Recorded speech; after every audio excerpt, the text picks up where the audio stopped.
Hello again, and welcome back to Andrew Jackson's Hermitage. My name is Mike Zimmerman. I'm the Director of Interpretation for this site.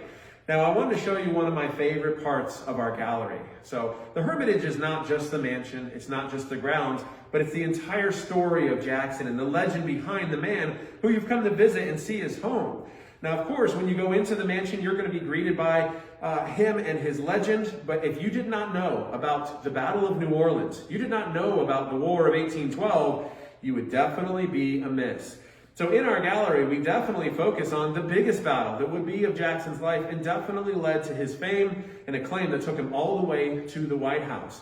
So here at the end of the hall, we have our Battle of New Orleans exhibit. Now, the Battle of New Orleans, this capstone to the War of 1812, would be the biggest and most famous battle in American history, and for many years actually be celebrated more than even the 4th of July itself. Now, why is that? That is because Jackson was facing outrageous numbers that were much larger than his own. You see, by the time that Jackson has arrived down in New Orleans, he feels that New Orleans is going to be a vulnerable spot during this war, and that the British, if they came into New Orleans and they were able to hold it and claim it, well, there goes our manifest destiny. There goes the entire West, and the entire region would be at risk. So Jackson arrives in New Orleans, and if you've ever been to New Orleans yourself, you know it is a very waterlogged town with many rivulets and waterways everywhere. What a nightmare of a city to defend against an invading British Navy, the biggest navy in the entire world. So the first thing that Jackson does, he puts the entire city under martial law. Now, this was the first time this had ever been done in American history. Now, he did have the right to do so under the Constitution, but in reality, Jackson did not ask permission to do so. So after the war, he's going to be court-martialed for this activity. Now, of course, they're going to waive the fines of his court-martial proceedings because of his victories, but on paper, Jackson is the president who was court-martialed for his wartime activities. But nonetheless, I hope I haven't given away the ending, but Jackson is preparing for the biggest battle of his life. Now, Jackson only has about 1,000 of his militiamen left. You see, many of them during the war, after the Creek War especially, have gone home. Their contracts have expired. They have farms and plantations to manage back home in Tennessee and Kentucky. So only 1,000 of them are going to be with his numbers. In addition, he does have some U.S. Army infantrymen now. He's been given a generalship in the U.S. Army after his victory down there at Horseshoe Bend. But this roughly 1,000 men is not going to be enough by far, so Jackson needs to recruit. So this panel here shows about the men that Jackson would begin to recruit. Now, of course, he's going to get some local men, riflemen, militiamen of the local area, Creole fighters who will join his cause. Some free black men will join his cause, those especially who have earned their freedom in the Haitian slave revolt. They will fight for Jackson. He will still have Choctaw and Cherokee warriors who will still fight by his side. After all, they've given him the nickname Old Sharp Knife. Quite pleased that they've defeated their sworn enemies, the Creek. But the most interesting to me is this man with a feather in his hat, Captain Jean Lafitte, the Baratarian pirate. You see, Jean Lafitte and his brother Jacques have been in the waterways for quite some time, and they love to annoy the British. They love to board their ships, steal their cargo, and do many fun pirate activities like that. Now, the British, of course, knowing all about Jean Lafitte and his brother, well, they decide they'd like to bribe him. They want his knowledge of the waterways. So they go to Jean Lafitte, and they offer him cash, gold, jewels, anything they can think of, trying to get him on their side. Jean Lafitte says, well, that's very nice, thank you very much. Let me think it over. So he sails back to his island of Barataria to think it over for the night while the British wait in the harbor. Well, during the dead of night, Jean Lafitte and his brother will sail out of the back of the island of Barataria, and they will go to New Orleans with a white flag of peace to go meet Andrew Jackson. Now, of course, they will go to meet the general, being very much a pirate, trying to play one side against another, and they will say, we can offer the help of our Baratarian pirates to fight for you, but what are you willing to offer? Well, Jackson, sizing this pirate up, will decide what's the one thing that a pirate still needs at the end of the day. Well, it would be freedom. So how about some American pardons? Jean Lafitte says, you've got a deal. So now Jackson has an entire fleet of Baratarian pirates by his side as well.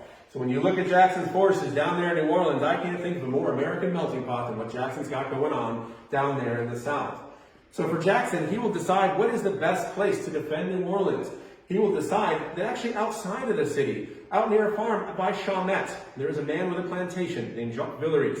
The Villery plantation is perfect for this endeavor. It is right at the foot of the Mississippi River, and the river flanks it along the bottom and actually comes up the western side of the plantation. So Jackson will use some of his new pirate friends and even build a fort on that side to stop the British progression up the waterways. On the eastern side, well, it's nothing but a cypress swamp. And if you've ever seen a swamp down in the bayou, it doesn't need any help. It can guard itself just fine, thank you very much. So for Jackson, he puts all of his forces at the northern end of the plantation, getting ready for the British arrival. Now he will spend the time over Christmas and New Year's from 1814 to 1815, digging ditches, moats, building ramparts, 6-foot walls, getting ready for the British onslaught. Well, General Ned Pakenham of the British will arrive down that way, come up the riverways, meet the pirates in the fort, and be pushed back to the bottom of the plantation. They'll begin by firing their cannons at each other, basically testing each other's defenses, but realize a landfall battle will be imminent. So, on the morning of January the 8th in 1815, that landfall battle will happen. Now, the thing for Jackson, and a very nice kind of feature, it is a very foggy morning on the morning of January the 8th. So, for General Ned Pakenham, he will begin by doing what he usually does, sending in his Scottish Highlanders. And as you look over here, the beautiful portrait showing the Highlanders who are charging them out with Pakenham in the lead. Now, the sorry thing for those Highlanders of the 44th Regiment is that their job is to bring these magical ladders, put them up against the walls, giving the redcoats something to climb over. Unfortunately, this painting is a little inaccurate because the Highlanders forgot their ladders at the back of the formation that morning. Well, Pakenham, feeling very confident, orders them to go on anyway. He's feeling overly confident. Why? Well, he's part of the army that just defeated Napoleon. Further than that, 6 months ago, they burned the White House to the ground. So this is the last bit of American resistance, and we can definitely take care of this rabble that Andrew Jackson's put together. Well, as the Highlanders come marching through the fog, what is the first thing they see? Well, nothing but the ends of rifles pointed at their faces as the Americans have the high ground and fire down upon them, cutting them down like fields of wheat. Well, Pakenham grows very impatient, never seeing a signal from his Highlanders that the ladders are in place, so he just sends in his redcoat regulars anyway. They come marching up through the fog, and what do they find? Well, nothing but the bodies of dead Highlanders floating in the moat as the onslaught comes down upon them as well. For 37 minutes, it would be an onslaught of rifles, muskets, cannons coming down upon the British. Now, by the time the end of this battle has really commenced, the numbers are staggering. Well, some accounts would say that the British casualties are numbering over 3,000, upwards of 5,000 by some counts.